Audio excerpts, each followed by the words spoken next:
Greetings and welcome back to the channel. Today's video is on my 2022 Toyota Supra. I've had this car since May last year and I've done about 6,000 miles in it, but I've actually never done any YouTube content on it. And since I can't fix that Corvette, I'm looking for new things to make videos on, and I thought this one might be a good one. So I'm going to keep it brief, and this video is about 5 things that I would recommend a new Toyota Supra owner should do. And they're not really modifications as such. I'd call them comfort modifications, if anything. But yeah, just a few things that I did to the car which I think really improve it. It's already a great car already.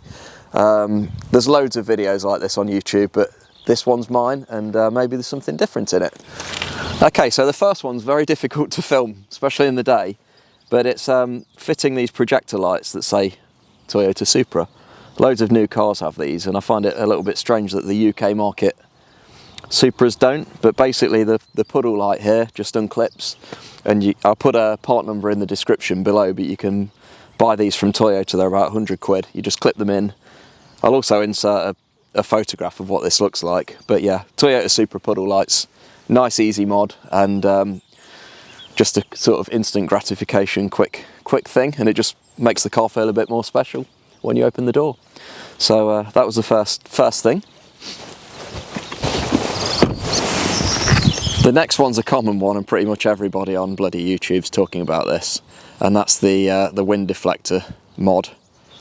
Basically, when you're driving along, you get quite a lot of wind buffeting when the window's cracked open, and the way to fix it is to fit little plastic £10 Amazon. You can spend a lot more on these, but to be honest, the ones from Amazon are absolutely fine. £10 little wind deflectors that just clip onto the wing mirror. Well, they stick on actually. I'll just get a close-up of that for you.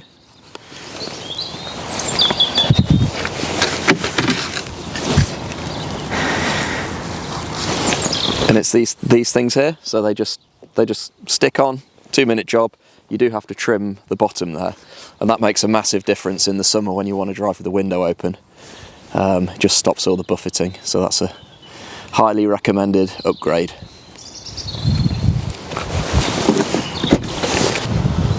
My boot is full of absolute crap, including a very nerdy little GR Supra picnic blanket, which I quite like.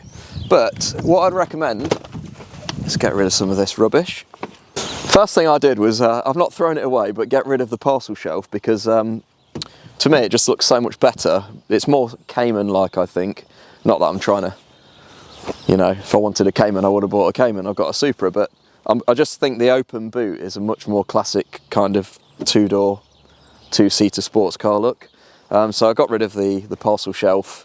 If I've got valuables and things in the back, I just put a blanket over it. And speaking of which, something that I always keep in the back of the car is a cheap rug, and if I'm loading things in there, I just stick that on there to try and protect the paint a little bit. Small tip, I know it sounds like a silly thing to say, but it's quite useful. And from Toyota, you can buy, if I just bring you in here, and I think these are Japanese market, you can buy a little luggage net. It just adds a little bit of character to the boot, I think, and makes it look slightly better. So yeah, that's mod number 3.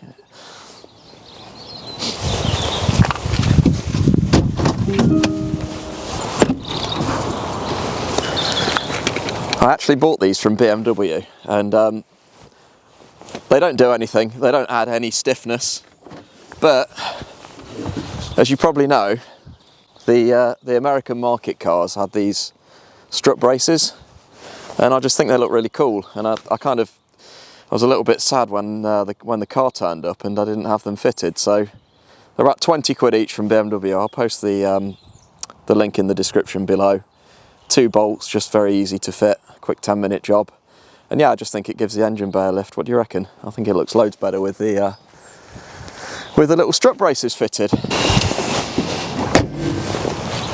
Another very small thing is you can actually trap, I don't know if you can see this on the video,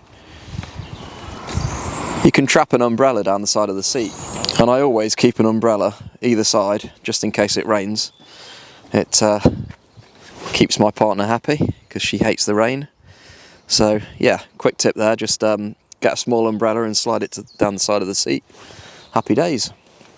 And finally, the last thing that I'd recommend is get one of these things, OBD-CX with BIMA code. And you can basically, you plug this into your OBD port, connect via Bluetooth on your phone. There's a BIMA code app. It costs about, I think it's about £60 for this, and about 30 quid or something for the app on your phone. But it means that you can program the car however you like. Again, there's loads of videos online about this, but I've got it so it always starts in sport mode. I've got the heated seats come on at a specific temperature, so you can set the temperature to say, you know, if it's colder than 5 degrees, then the heated seats are auto on.